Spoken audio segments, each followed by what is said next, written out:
10:30 p.m., May 27th, 1942. The air in the basement of the old administration building at Pearl Harbor is thick enough to drink.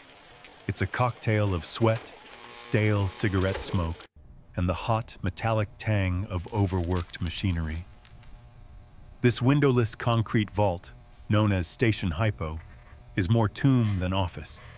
And for Lieutenant Commander Thomas Dyer, it has become his world. His eyes, burning from a 36-hour shift, fueled by benzodrine tablets and black coffee, scan the columns of 5-digit numbers spread across his desk. They look like meaningless static, a random lottery draw from hell. 16815, 33042, 75901. But somewhere in this numerical blizzard is the truth. A truth that will either save the United States Pacific Fleet or send it to the bottom of the ocean. Beside him, monumental stacks of IBM punch cards stand like silent cardboard sentinels. Each one is a ghost of a captured Japanese radio signal, a whisper from the enemy. For 6 brutal months, Dyer and his team have lived in this dungeon, hunting for patterns, for meaning, for a single crack in the armor of Japan's most secret naval code. 3 floors above, in a breezy, open-air office, Admiral Chester Nimitz, commander of the entire Pacific Fleet, is waiting. He is a man facing an impossible choice. His spies tell him a Japanese armada, the largest ever assembled, is steaming towards a new target. 4 of Japan's deadliest aircraft carriers, the very same veterans that shattered the morning calm of Pearl Harbor, are on the move. They are a phantom menace, a dagger pointed at the heart of America's crippled defenses. Nimitz has only 3 carriers left to his name, and one of them, the USS Yorktown, is a mangled wreck, barely afloat after the Battle of the Coral Sea. The mathematics are unforgiving. To stop this new offensive, he must gamble every last ship he has. But where does he send them? Does he send them north to the Aleutian Islands? West towards Hawaii itself? Or east to defend the American mainland? If he guesses wrong, the war is over. The Pacific becomes a Japanese lake. The answer lies here, in this suffocating basement, hidden inside these 5-digit numbers. Everything. The war, the fleet, tens of thousands of lives, hangs on the trembling pencil in Thomas Dyer's hand. History remembers the Battle of Midway as a miracle, a story of heroic pilots and unbelievable luck, where a plucky American underdog defied impossible odds to land a knockout blow. But this is not a story about luck. What happened in the Pacific in June of 1942 was not a miracle. It was an ambush. It was the direct, calculated result of a weapon forged in secret, a weapon more powerful than any battleship or bomber. This weapon was a new form of intelligence, born from a unique and volatile fusion of mathematical genius, deep cultural understanding, and the stubborn defiance of one man, a maverick who was willing to risk his entire career against a military bureaucracy that tried to silence him. This is the story of how the turning point of the Second World War was decided not on the high seas, but in a windowless basement. This is the story of the code that was never meant to be broken, and the man who broke it. To understand the scale of the achievement, we must first rewind the clock. We must go back to the world before the miracle, to a time of absolute American defeat. December 7th, 1941. It was a quiet Sunday morning. Aboard the battleships moored in the placid waters of Pearl Harbor, sailors were eating breakfast, writing letters home, sleeping off a Saturday night ashore. America was at peace. Its Pacific Fleet, a majestic line of steel-gray dreadnoughts, sat at anchor like a sleeping giant. At 7:55 a.m., that giant was slain in its sleep, The attack, orchestrated by the brilliant Admiral Isoroku Yamamoto, was a masterpiece of planning and execution. 353. Japanese aircraft, launched from 6 carriers hundreds of miles away, fell upon the harbor with shocking precision. Their goal was not conquest, but annihilation.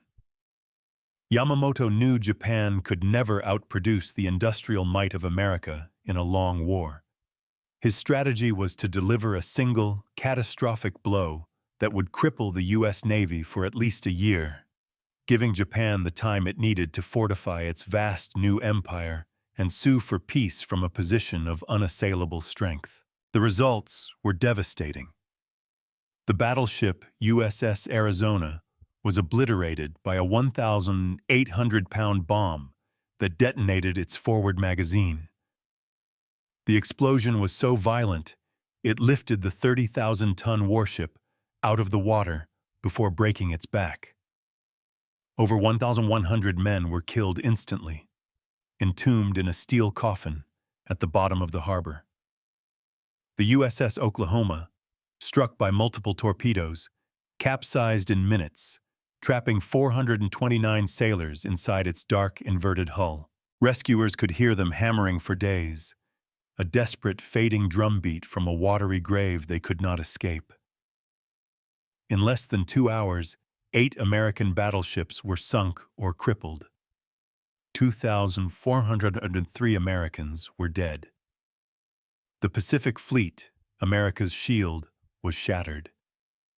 Standing in his headquarters overlooking the burning harbor, the fleet's commander, Admiral Husband Kimmel, watched a stray bullet shatter the window beside him. He picked up the spent slug and said quietly to an aide, "It would have been merciful if it had killed me." He knew in that moment that he would be the scapegoat for America's greatest military disaster. But amid the carnage, there was a glimmer of hope, born not of foresight, but of sheer, dumb luck. America's 3 aircraft carriers, Enterprise, Lexington, and Saratoga, were not in port that morning. They were at sea on routine missions. In 1941, most naval strategists still believed that battleships won wars. But a new era was dawning, an era of naval aviation. And by a twist of fate, America's most important weapons had survived. The Japanese had also made a critical error. They had ignored the harbor's massive fuel depots, its repair facilities, and its submarine base. They assumed that with the fleet destroyed, the support infrastructure was irrelevant. They were wrong. Those intact facilities would become the heart of America's vengeful counterattack. But vengeance required more than just ships and fuel. It required knowledge. And in the wake of Pearl Harbor, America was flying blind. The attack had been more than a military failure. It was an intelligence catastrophe of historic proportions. And the man who felt that failure most acutely was a quiet, eccentric officer named Commander Joseph Rochefort. Rochefort was the head of Station Hypo, the Navy's tiny, underfunded, and largely ignored signals intelligence unit in Hawaii. It was his job to listen to the enemy's radio waves. Before the attack, his team could decrypt perhaps 10% of Japanese naval messages. It was like trying to understand a novel by reading 1 word out of every 10. They knew something big was coming. Traffic analysis showed a massive buildup of naval forces. But the strike force that hit Pearl Harbor had maintained perfect radio silence on its journey across the Pacific. You cannot intercept a signal that is never sent. The failure was total. Now, in the smoldering ruins of that failure, Rochefort was handed an impossible task: break the Imperial Japanese Navy's main operational code, a system the Americans called JN-25. It was considered, by experts on both sides of the Pacific, to be unbreakable. JN-25 wasn't a simple substitution cipher. It was a sophisticated, multi-layered system designed to defeat any known method of analysis. Think of it like this.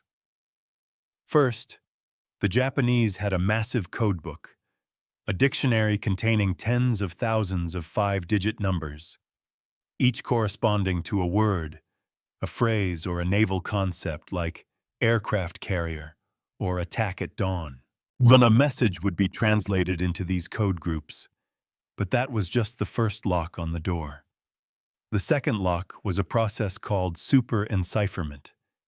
After creating the message from the codebook, a Japanese signals officer would take a second book, an additive book, filled with pages of random five-digit numbers. Starting at a secret, predetermined point in the additive book, he would add a random number to each code group in the message, using a bizarre form of math with no carrying over. The result was a stream of numbers that was, for all intents and purposes, statistically random. It was gibberish. To read the message, you needed the codebook, the correct additive book out of many, and the secret starting point for the addition. And to make it even harder, the Japanese changed both the codebooks and the additive books on a regular schedule. In fact, on December 1st, 1941, just 6 days before the attack, they had introduced a brand new version, JN-25B. Every bit of progress Rochefort's team had made over the years was wiped out overnight. They were back at square one, staring into a void of meaningless numbers, while the enemy rampaged unchecked across the Pacific. This was the mountain Rochefort had to climb, and his only tools were a handful of analysts, some clattering IBM punch-card machines, and his own strange, singular mind. Joseph John Rochefort was not a typical naval officer. Born in Ohio, he'd enlisted as a teenager and worked his way up. He wasn't a product of the Naval Academy's rigid culture. Early in his career, a superior officer noticed Rochefort wasn't just smart. He was gifted in a very specific way. He had a preternatural talent for games, crossword puzzles, auction bridge, anything that required pattern recognition and logical deduction from incomplete information. These weren't just idle pastimes. They were diagnostic tools for a certain kind of mind, a mind that thrived on finding structure in chaos, on seeing the ghost of a pattern in a field of noise.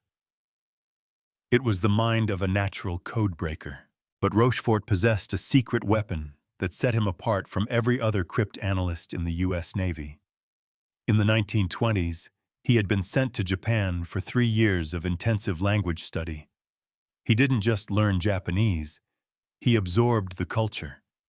He learned how Japanese officers thought, how their concepts of honor and duty shaped their communications, how their hierarchical society was reflected in their military protocols.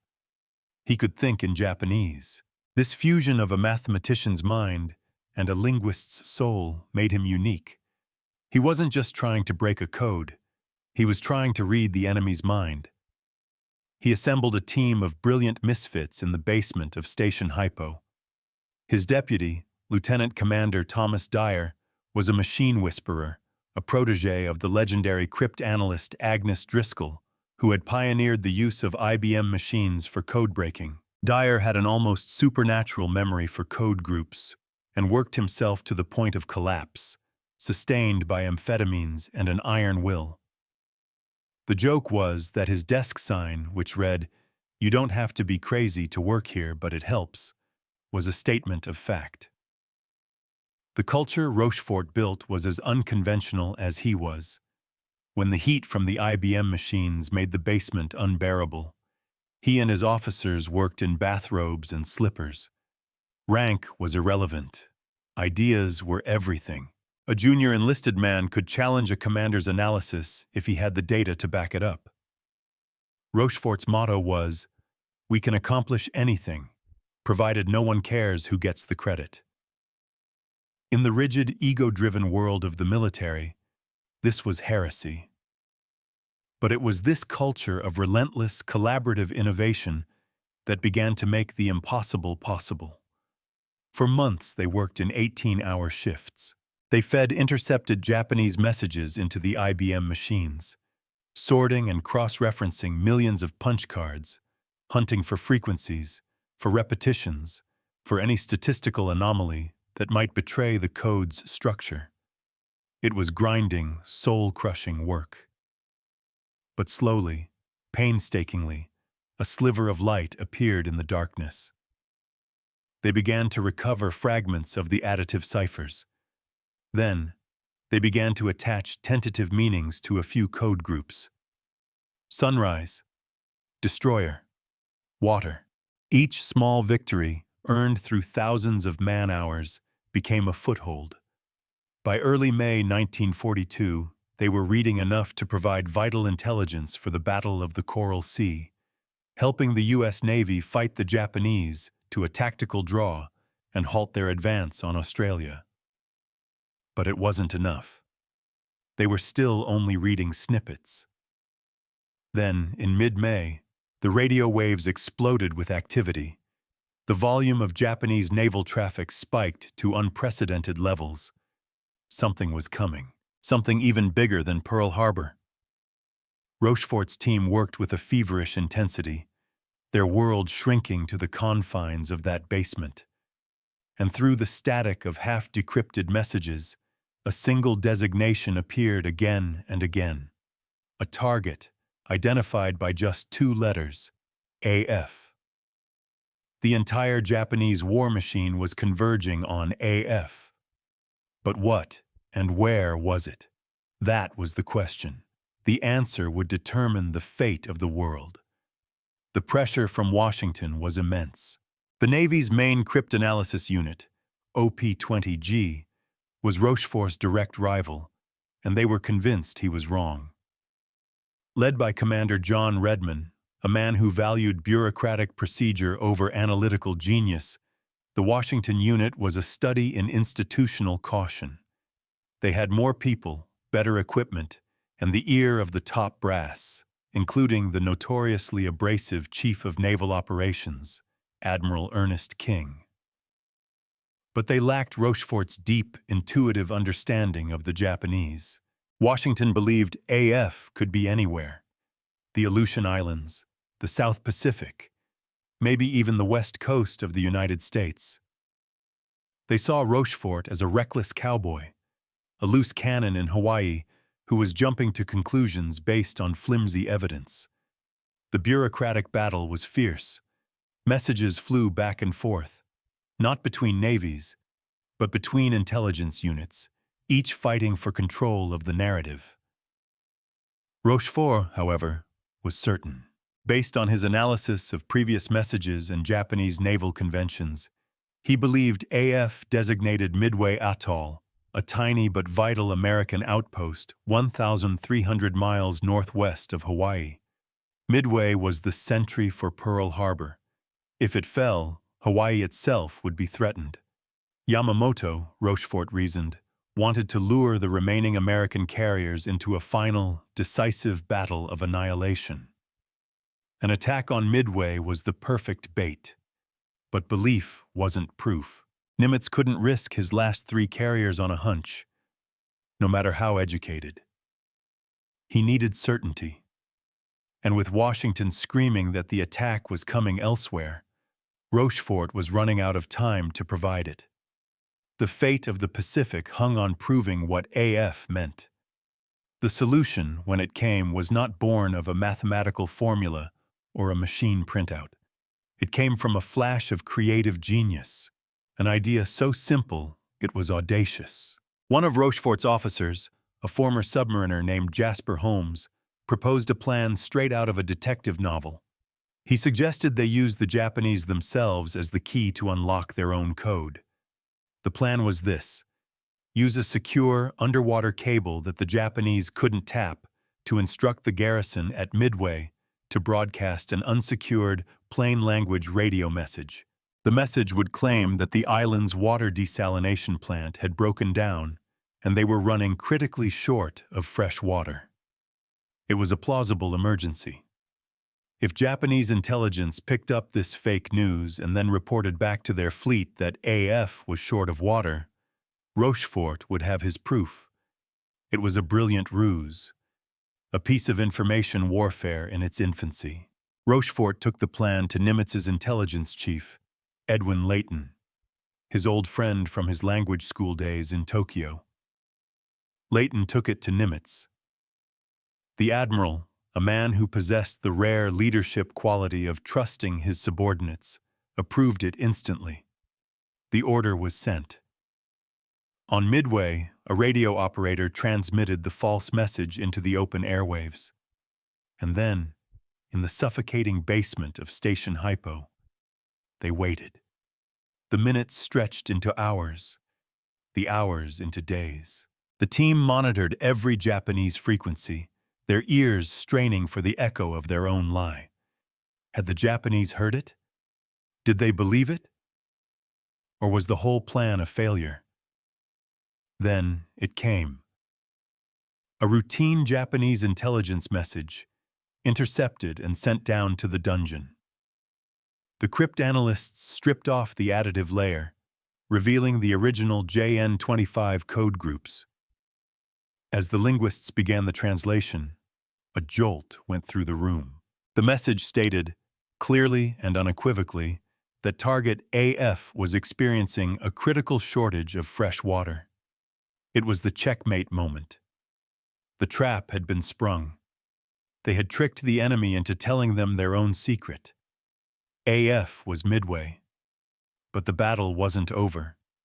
It had just moved from the airwaves to the halls of power. Washington still refused to believe it. They insisted the main attack was coming in the Aleutians, and that Midway was just a diversion. More critically, they couldn't crack the Japanese date-time groups, which were encrypted with an extra layer of complexity. They predicted an attack in mid-June. But Station Hypo had another ace up its sleeve. A young lieutenant named Joseph Finnegan had achieved a secondary breakthrough, cracking the date-time cipher. Rochefort now knew not only where the Japanese would strike, but when. The intercepts were clear. The attack on Midway would commence on the morning of June 4th or 5th. On May 27th, Rochefort and Layton went to see Admiral Nimitz. They brought their entire case file, the traffic analysis, the linguistic context, the confirmation from the water ruse, and the decrypted date of the attack. They laid out, with chilling precision, the entire Japanese order of battle. 4 fleet carriers, Akagi, Kaga, Soryu, and Hiryu, supported by a massive fleet of battleships, cruisers, and destroyers. They even predicted the Japanese approach vector. It was the most complete and detailed intelligence picture of an enemy's plan in the history of warfare. Nimitz looked at the exhausted men before him, at the confidence in Rochefort's eyes, and made his decision. He would disregard Washington. He would trust the mavericks in the basement. He was staking the entire Pacific War on Joseph Rochefort's analysis. The first domino had just been pushed. Now a cascade of consequences was about to be unleashed. Nimitz's decision triggered a frantic race against time. The intelligence was worthless if he couldn't get his forces into position. His carriers, Enterprise and Hornet, were rushed back to Pearl Harbor to rearm and refuel. But his third carrier, the Yorktown, was a problem. She had limped into port after the Coral Sea, grievously wounded. The initial damage assessment was dire. She needed 3 months of repairs in a West Coast shipyard. Nimitz didn't have 3 months.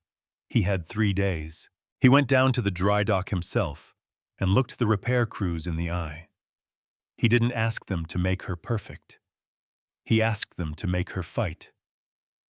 What followed was a miracle of will and workmanship. Over 1,400 yard workers swarmed the ship, working around the clock in a symphony of welding torches and riveting guns. They patched her flight deck, jury-rigged her electrical systems, and sealed her hull. On the morning of May 30th, just 72 hours after entering dry dock, the Yorktown steamed out of Pearl Harbor, repair crews still on board finishing their work. a ghost ship returning from the grave for one last battle. Nimitz now had his 3 carriers. Against Japan's 4, it was still a desperate gamble. The Japanese pilots were the most experienced naval aviators in the world, veterans of countless battles. Many of the American pilots were green, some with only a handful of carrier landings under their belts. On paper, it was a slaughter waiting to happen. But Nimitz had the ultimate weapon: Rochefort's intelligence. He knew where the enemy was going, and he knew when they would arrive. He positioned his fleet at a point on the map he codenamed Point Luck, a patch of empty ocean 350 miles northeast of Midway. Here, they would lie in wait, over the horizon, invisible to the approaching Japanese fleet. The plan was an ambush, pure and simple. They would let the Japanese strike Midway first, believing the island to be their only opposition. Then, while the Japanese planes were returning and their flight decks were at their most vulnerable, crowded with aircraft, fuel lines, and ordnance, the American carriers would strike from an unexpected direction. At dawn on June 4th, everything unfolded exactly as Rochefort had predicted. The Japanese carrier force, commanded by Admiral Chuichi Nagumo, launched its first wave of 108 aircraft against Midway. Nagumo was supremely confident. His intelligence had assured him that no American carriers were anywhere in the vicinity. He believed the Yorktown had been sunk at the Coral Sea. He was sailing into a trap without even knowing it existed. The attack on Midway was brutal, but the island's defenders fought back fiercely. More importantly, the American attacks from Midway, though costly and ineffective, accomplished 2 critical things. They forced the Japanese carriers to engage in defensive maneuvering, and they confirmed to Nagumo that a second strike on the island would be necessary to neutralize it. This was a fatal assumption. Following standard procedure, Nagumo ordered the planes on his hangar decks, which were armed with torpedoes and armor-piercing bombs for anti-ship duty, to be rearmed with land attack bombs for the second strike on Midway. His flight decks and hangars became a scene of controlled chaos. Crews began the laborious process of swapping out heavy ordnance. Torpedoes were wheeled back to the magazines. High-explosive bombs were brought up and loaded. It was at this precise moment of maximum vulnerability that everything changed. At 7:28 a.m., a scout plane, delayed in its launch, spotted American ships. The report was vague at first, but it sent a shockwave through Nagumo's command. The impossible had happened. An American fleet was nearby. Nagumo made a fateful decision. He reversed his previous order. The rearming process was halted. Now, the crews had to unload the land attack bombs they had just loaded and switch back to anti-ship weapons. The chaos on the Japanese flight decks intensified. Bombs and torpedoes were stacked haphazardly as crews rushed to re-equip the planes. Fully fueled aircraft were crammed together, surrounded by live ordnance and volatile aviation gas fumes. The Japanese carriers had been transformed into floating powder kegs, and it was into this perfect storm that the American dive bombers arrived. The initial American torpedo bomber attacks were a disaster. The slow, obsolete TBD Devastator planes were slaughtered by the superior Japanese Zero fighters.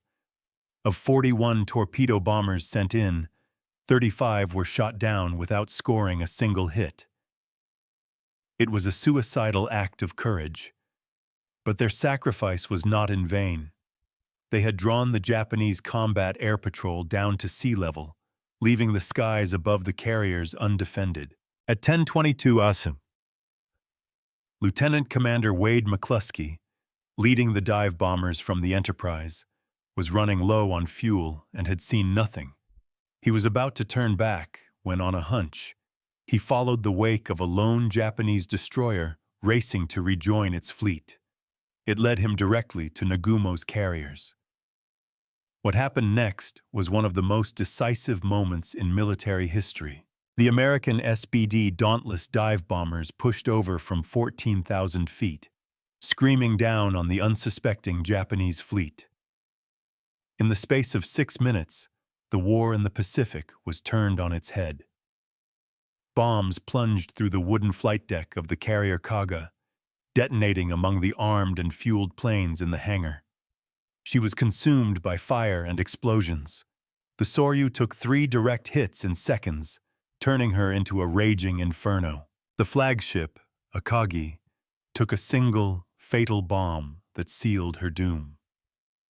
To the Japanese sailors below, it was as if the sky had suddenly cracked open and rained down hellfire. 3 of Japan's finest aircraft carriers, the pride of the Imperial Navy, were turned into burning hulks in less than the time it takes to drink a cup of coffee. The 4th, the Hiryu, escaped the initial onslaught and managed to launch a strike that crippled the Yorktown. But later that afternoon, American bombers found her too and left her burning alongside her sisters. By the end of the day, all 4 Japanese carriers were sinking or abandoned. Japan lost over 3,000 men, including a huge portion of her most elite, irreplaceable naval aviators.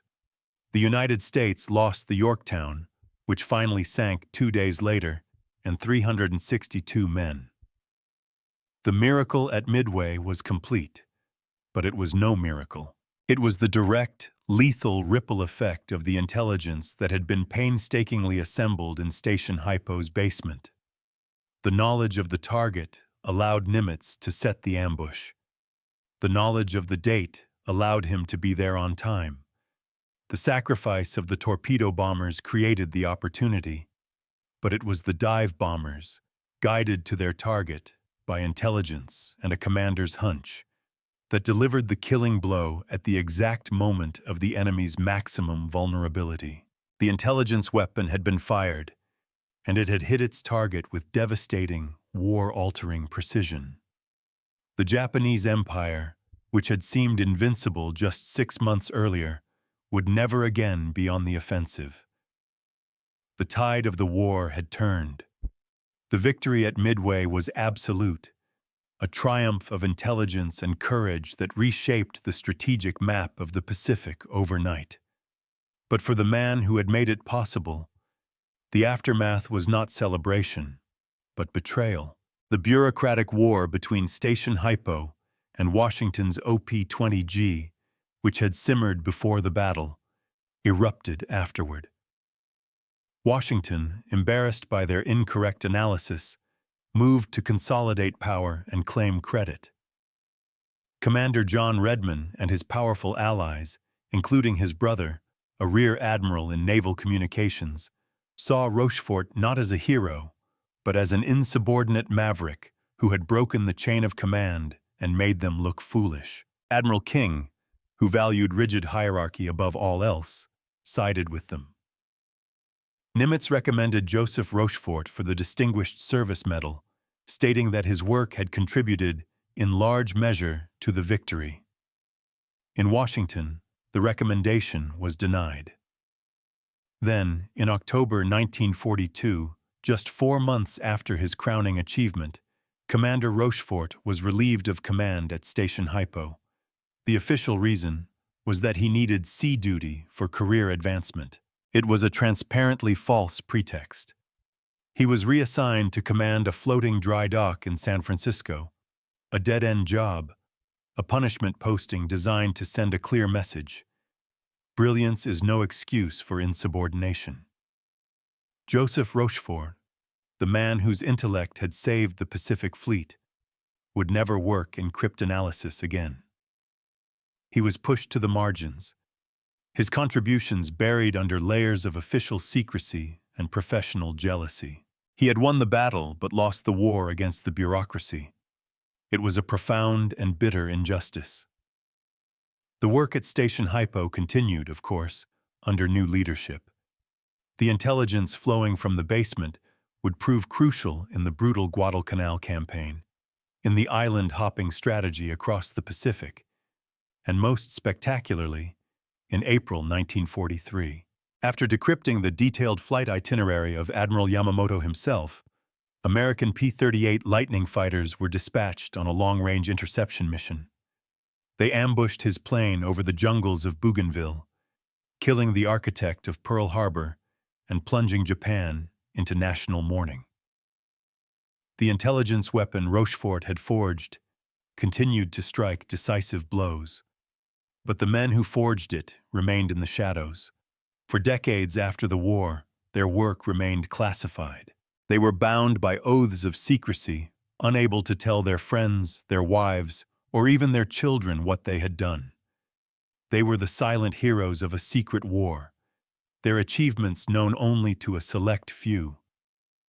Thomas Dyer, the indefatigable deputy, went on to become a key figure in the post-war National Security Agency, training a new generation of codebreakers. Edwin Layton, Nimitz's loyal intelligence chief, retired an admiral and spent the rest of his life fighting to get his friend the recognition he deserved. It was only in the 1970s and 80s, as documents were declassified, that the true story of Station Hypo began to emerge. Historians pieced together the narrative of the water ruse, the bureaucratic infighting, and the staggering precision of the intelligence that had been provided to Nimitz. A campaign began, led by former intelligence officers and a sympathetic Secretary of the Navy, to right the historical wrong done to Joseph Rochefort. Finally, on May 30, 1986, nearly 44 years after the battle he had engineered, President Ronald Reagan posthumously awarded the Distinguished Service Medal to Captain Joseph Rochefort. He had died 10 years earlier, never knowing his name would be cleared, never receiving the public honor he had so profoundly earned. His children accepted the medal on his behalf. The quiet vindication was complete.